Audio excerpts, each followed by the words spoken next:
Greetings, Guardians, my name is Bife here. So, last week I never got to cover the story. I didn't have my full setup around, and I was lacking proper internet connection when I did have it around. But for those of you who don't like spoilers, that was all probably for the best. For those of you that don't know, last week's seasonal story quest had written text in the quest steps that spoiled the ending of the entire season. I know, I almost can't believe it either. Point being, those leaks are now kind of in the game now, sort of, and I have my setup back in a working order for a little bit, so let's talk about them. First of all, we had a conversation with Riven last week, which is rather important, so let's go over that. After recovering and working to make sure that all of her eggs are safe but for the last of them, we got a little confession from Riven, stating that her wish from Savathun was only good to send one person across the portal. It's a whole thing. Briefly though, here is the cutscene where she explains that, and here is the aftermath where Mara gets very pissed off. I've ascertained the path the witness took, but the veil alone cannot safely reconstruct it. What stops you? Instability. The veil traces the shape of our consciousness, but that shifts as fluidly as our thoughts do. It is as though we alter the path by observing it. None would survive the crossing. I can grant passage. Savathun's wish can weave the ley lines into the veil, entangle them for a moment. But you will not send an army on the wings of a wish. Only one. One? Explain this deception. You've done me a great many services, O Warden's mine. I'll grant you the ultimate Ahamkara courtesy. The complete truth.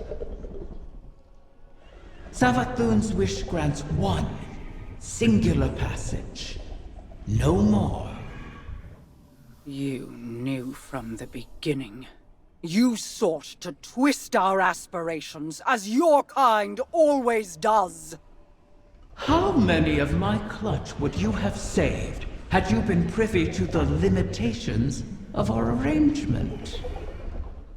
Play your part, lest I shape you into a trinket of caged hunger to be forgotten in the Guardian's vault. I am your helpless prisoner. What other part would you wish I play? I cannot change Savathun's intent. Then what use are you to me? Mara, one. Maybe all we need. I am being transparent, kind even. It could always be worse, as you know. This is our only way to pursue the witness.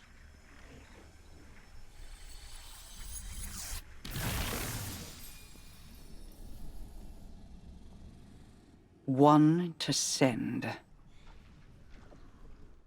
So that's pretty bad, but at least Riven was being honest with us in this particular moment. It could have been disastrous if she wasn't. Mara does also confirm later that she was basically bluffing, and that whilst Riven definitely annoyed her, she hasn't truly let her get under her skin. This all leads us to this week, where Riven confirms that the final egg will take some time to reach us. Say, maybe it'll take, I don't know, 5 to 6 months. Regardless of how long that delay is, it's clear the season is coming to something of a close soon as far as the core narrative is concerned. This is fine for the most part, as far as everyone else is concerned, because it gives people time to plan out who exactly should go through the portal. It's at this point, though, that we're approached by Crow, who has a plan for all of this, and it's not the one that we all first thought of, unless you had seen the spoilers. Take a listen. Guardian, I'm glad you're here. I've been thinking about what Riven said. If we have to pin all our hopes on a single person, there's one obvious choice. But I think I have a better idea. Now hear me out. If you go through the portal, there's no way we can send anyone in after you. You'd be out there on your own. But Mara and I share a bond. Even across the Ascendant Plane, I can always sense where she is. And the same goes for her. So, let me do it. If I go through the portal, Mara can use our connection to guide everyone through to, well, wherever I end up.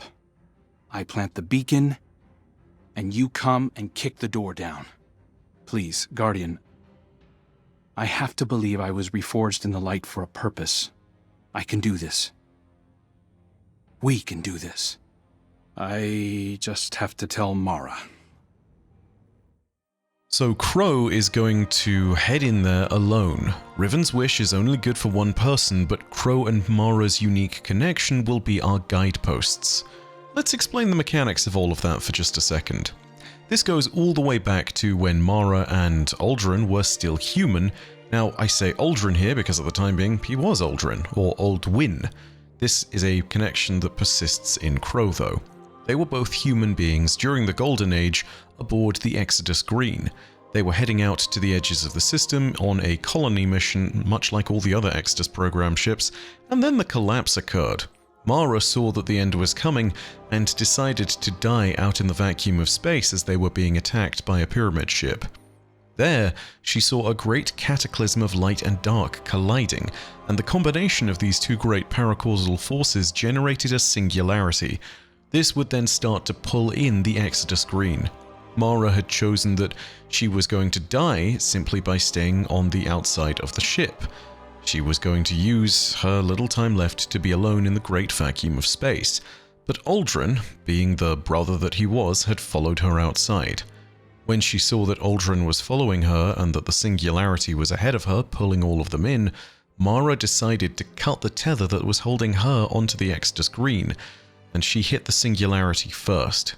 Aldrin hit it second, and then they were followed by the rest of the Exodus Green. This would be the moment where all of the Awoken were born and created.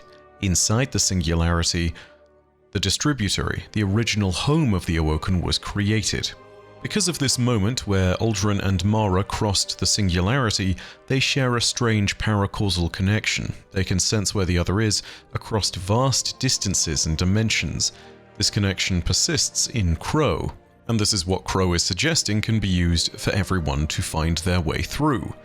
Now, there is some more complicated mechanics to this because Mara would need to also have Osiris's help, and they're going to need to use the Veil as a necessary part of this equation. Essentially, because the Veil and the Traveler share a connection of their own, if Mara is linked in with the Veil in some manner and Crow is within the pale heart of the Traveler, they can use this strong connection within the Veil to grant safe passage as they stabilize the different dimensional routes of travel through. Now, why is this even necessary, though? Well, I mean, remember at the start of the Season of the Deep? We already sent a ship through, and its pilot, a Guardian called Joxer, yeah, he ended up being a part of the ship. It turns out that we kind of understand how and why this is. It's all technobabble, but basically there's no stable pathway into the Pale Heart. It's a bunch of quantum realities stacked on top of each other. The Witness needed to use the Veil in order to get through. Doing so essentially established a stable connection for it to use. If we use it without doing any preparation, though, we're going to go through and be torn apart across all the different quantum pathways in front of us. We can't travel through a multitude of them at once, we must only travel through one. Otherwise we end up being killed and fused into whatever's near us, aka, for Joxer, his ship. So we kind of have the basis of a plan here. It requires a lot of guesswork and it will take time to set up, but we have a plan. And if it works, we will all be able to follow the Witness, and eventually we will find ourselves in the Pale Heart of the Traveler.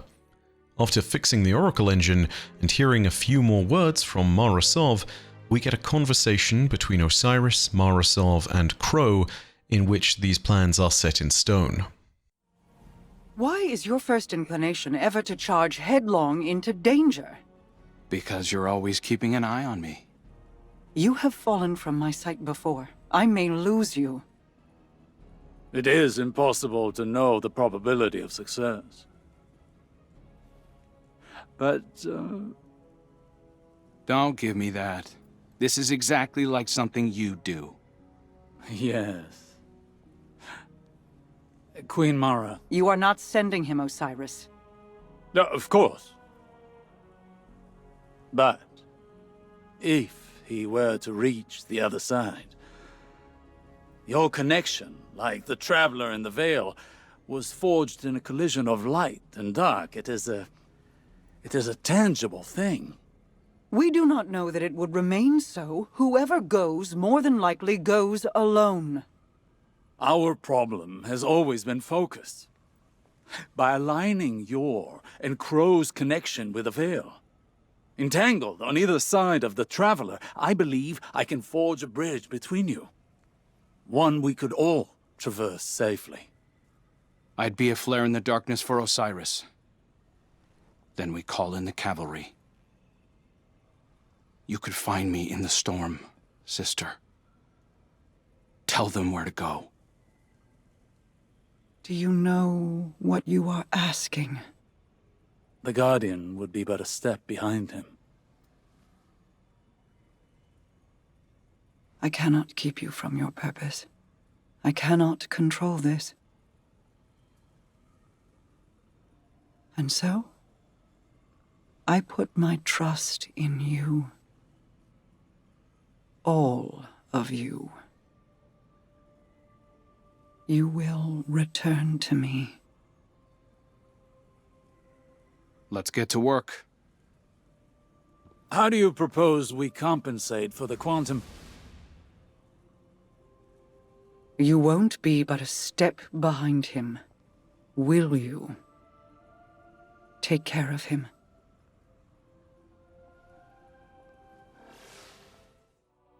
And so the path is set. We're going to need to grab Riven's last egg, of course, but the pathway through the portal and into the Pale Heart is clear. This time, instead of Mara, it's Crow that is going to be first.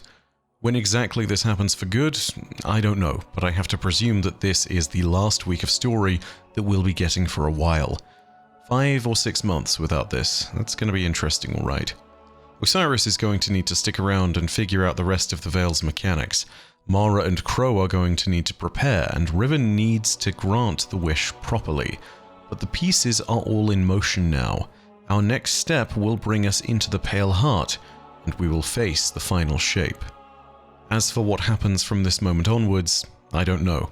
It's entirely possible that there is a small section next week that gives us some kind of calamitous semi-finale to the season, but we all know that the real finale of this is going to be just before the final shape launches. I would expect that we have maybe a 1 or 2 week gap between this final chapter of the story and the final shape being enacted. Regardless of when that happens, I am going to simply say this. This will not be the end of any of the lore content in between. I'm going to do things that will hopefully tide us all over and fill the gap. But that's all for another video. I want to explain that when the time is right.